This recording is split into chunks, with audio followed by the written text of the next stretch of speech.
Lo khuluma naye ukhuluma noZex Ngcobo osebenza ngaphansi kweRumomonga Media. Ngiyabonga mfowethu cha mhlambe ukuthi nqaphu mfowethu ukuthi nje umuntu angachaza ukuthi lapha eDumbe sinenkinga kunabantu amasela lapha amasela aqakile endaweni yaseDumbe and makunamasela kanjalo siyahamba siyowabika emaphoyiseni masiwabika emaphoyiseni amaphoyisa afika ayithole futhi wamasela lawo kodwa ekugcineni kosuku angaboshwa amasela ajike futhi akhipha amagama ukuthi akukho la nezosibophisa khona ngoba sisebenzisana nawo amaphoyisa umphakathi ugcina uthatha umthetho usuyithathela wona awushala amasela ajikela amasela ayobabophisa amaphoyisa abuye kuthiwa awawakhokhela u20,000 o25,000 ukuze kucima amacala. Buti nje bengicela nje ke sibheke isimo lesi esisanda kwenzeka lesi simo esisanda kwenzeka besikhuluma ngaso ukuthi kwenzakaleni necala lakhona lathathwa kanjani emaphoyiseni. Ngiyabonga kakhulu mfowethu isimo nje sigcina ukwenzeka umuntu ugcine egqekezelwa lapha ekhaya kaMasuku lapha endaweni yasidona einganeni iSchool kwangena umfo obizwa ngokuthi uXolani kodwa masilandelisisa kahle ngoba umuntu ongakhulelanga kuleya ndawo kulesa sigodi ungokufika uhlala nomunye ugogo nje kuthiwa uFlola lapha wangena lapha ekhaya wafike waqhekeza mayeqhekeza wafike wathatha impahla wathi masathatha impahla kwakhona ke intombazane ekhona lapha ekhaya ehlala khona nomunye nje usisi ocuphile bambona ke babembona wayesazama ukuphuma ngewindi bamemeza umphakathi babememeza kumphakathi ke wamgijimisa wambamba wamshaya ke and nabanye ayihamba nabo ke ngoba wagcina umphakathi bamshaya sebalo ukuthi wayehamba nomunye umfowabo ukuthi umjuphane noMakhoneni hayi kumphathi umshaye ugcineke impahla ezinye ayithuthezeleke beyikhomba ukuthi bayifihle kuphi nakuphi lele emva kwesikhathi ke makhamba ke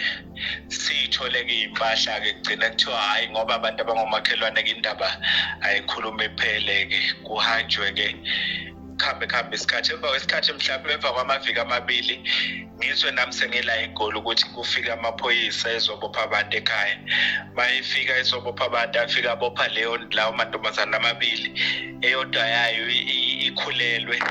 amaphoyisa ayidonsa ayihudula ke ayifaka evenini ke asayilimaza oyenye yawo le intombazane le yasekhaya straight le inengane encane uswane ashisa uswane hambe eyovalele idokisini ongumangatha kakhulu uma befika lapha befika beyobhalisa istatement ke sebebhadala ibail sekubaleka ngisho abantu ababengekho akusebenzisa inzondo ukuthi nje balwisana nobugebengu emphakathini ngoba kukhona nje umunye umfana wabasho ngowayengekho ngisho nangesikhathi sesigameko kodwa usuathende icala kuthiwa wayekhona kubanjwa sifuna lesigebengu lesi so bagcina bephumile ngebhayili kanjalo bagcine imantshi ke bahamba ngoba baboshwa mangaqamba mangwakuphandi neviki ke bavuka ekseni bayobingelela imantshi mayifika ke afike yabanika ke ibhayili ka2000 rand umuntu eyedwa yasithi kumele babuye ke baye ecaleni ngomhla ka28 kuAugust lo sikuye shothi mangaqamba mangesonto elisayo kuyombhala ukuthi babuyele futhi baye ecaleni kodwa kumangatha kakhulu kunakho konke ukuthi masilandela yena umnini lo ovula icala lelo uxolani ukuthi unamacala angaphezulu kwa100 abekele wona ukwebiwa lapha epolice station yaseDumbe okusimanga kakhulu ukuthi manje iminyaka kanjani umuntu onamacala amaningi kangaka ngoba nje sikhuluma nje cishe ngesonto elidlule mangilandelisisa kuthiwa uphindwa abanjwa kwesinye isigodi kuthiwa itholakele eqhuba umhlambi weyimbuzi umphakathi wakhona wamshawazi wamphula inyawo zombili okusikhathaza kakhulu ukuthi abantu bayawavula amacala ngoba nami nje ngomunye wabantu wavula icala elivulela uXolani kodwa namhlanje lokho akazaze aboshwe iphoyisa eliphethe icala umnomzana Thabede mangimfonela ukuthi umnomzana Thabede kuza kanjani ukuthi uXolani lamanje akazaze aboshwe athi umbheke kwenye i-address kwaphuma ngifile, kodwa mina ngabhalisa i-address yaseBulanyoni ukuthi uXolani ohlala kuyo, kodwa umbheka kwenye i-address okuphamisa iy'nsoloko zokuthi amaphoyisa avele asebenzisana nawo amasela kuleya ndawo. Buti siyathola futhi nokuthi amasela ey'nkomo abhokile ezweni lakini eDumbe. Ngabe uXolani uyabandakanyeka yini nawo lawo macala lawo ey'nkomo? Kakhulu uyabona nje amasela ey'nkomo ahlasela kakhulu kuleya ndawo, ngoba mayihlasele ngale ndlela noma ngathiwa abambile ethatha impahla yakho, kumele ukuthi uxolise noma uyishaye ngathi awuboni. uXolani njengomunye umuntu angiphathi nokuthi ifini imeya isikuyafika ihlandla eziningi somhlasela ngayo lenkinga leyo yokuthathela abantu inkomo. Cishe mangapost sport ngangisekhaya nje ngisemaholidini kwangena amaphoyisa lapha ehamba nabanye nje abafoni nami engingaba bafike bathola izikhumba zeinkomo, amakhanda einkomo, uXolani ekuhlinza lapha ekudayisa bathola inkomo eyihlinza eyidayisa. Okuyisimanga kakhulu ukuthi amaphoyisa ayabuthola ubufakazi, kodwa egcineni kosuku aphinda amshiye futhi yena uXolani Ntini lona esingazi ukuthi kanti amaphoyisa yini akufunayo, ngoba phela ayithola inkomo, ayithola izikhumba, ayithola amakhanda, wena lawa asuke abantu inkomo zawo sobeyikhomba futhi seyibulewe zahlatshwa zidayisela umphakathi.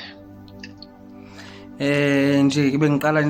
nje ke sibuyele emumva kancane sibheke emphakathini, mhlambe abantu abafana nezinduna, amakhosi, abantu abakanjalo endaweni, ukuthi lolu daba luthema beluzwa noma malifika kubo kukhona yini abakwenzile ukuliphakamela lolu daba? Angifuni uqamba ngoba ngisho ukuthi uXolani umuntu esakhelene naye kakhulu, futhi